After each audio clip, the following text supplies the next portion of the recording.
پێمان خۆش بوو لە ئاهەنگێکی پچکۆلانە و خنجیلانەیە ڕێز و وەفایەک دەرببڕین بۆ برای بەڕێز و خۆشەویستمان کاک نەوزاد کە یەکێکە لە کۆنترین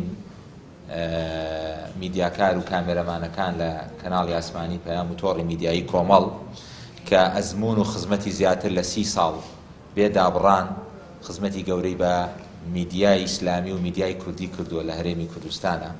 ئەو کارانەی و ئەنجامی داوە لە هەموو هەوراز و نشێوەکان تەنها کارێک نەبووە تایبەت بێ بە میدیای پەیام و میدیای کۆمەڵی دادگەری، بەڵکو خزمەتێکی بەرفراوانی بە بواری میدیا کردو بە گشتی لە هەرێمی کوردستانە لە هەموو خۆشی و ناخۆشیەکان، بە تایبەت کە کاک نەوزاد بەشی زۆری کاری میدیایی ئەو کامێرەمانی بووە. کامێرەمانیش کارێکی گەورەیە و کارێکی قورسە، کارێکی پڕ بە ئەرکە، ماندووبوونی زۆر لەگەڵە. بە تایبەتتریش کامێرەمانی ئەو کامێرەمانی دەرەوە بووە، واتە لە دەرەوەی ستۆدیۆ ئەرک و کارەکانی جێبەجێ کردووە. زۆربەی کات لەگەڵ پامێرەکان لە دەرەوە بووە.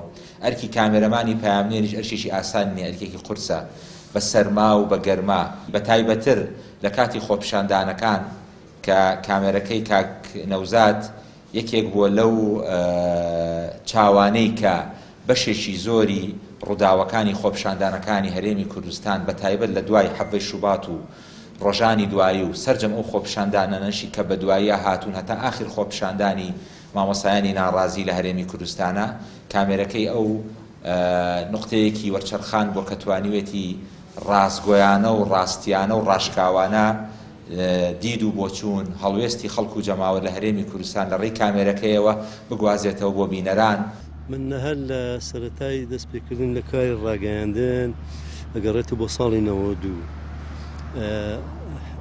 حەزێک و جیاوازمە بوو، بە تایبەتی لە کامێرا ئیشی تریشم زۆرەکە لە ڕاگەیاندن زیاتر حەزم لە کامێرەکە بوو.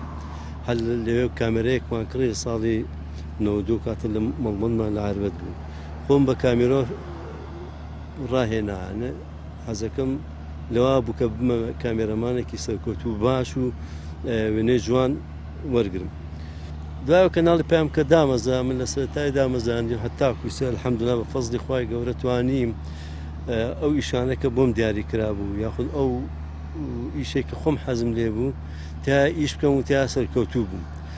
بە زیاتر لە بواری هەواڵە هەڵبەتە هەموو جۆرێک کارەکانم کردووە لە بەرنامە و لە زۆر شت ڕاستەخۆکان، بە زیاتر لە هەواڵ مەیدانی ئیشم کردووە.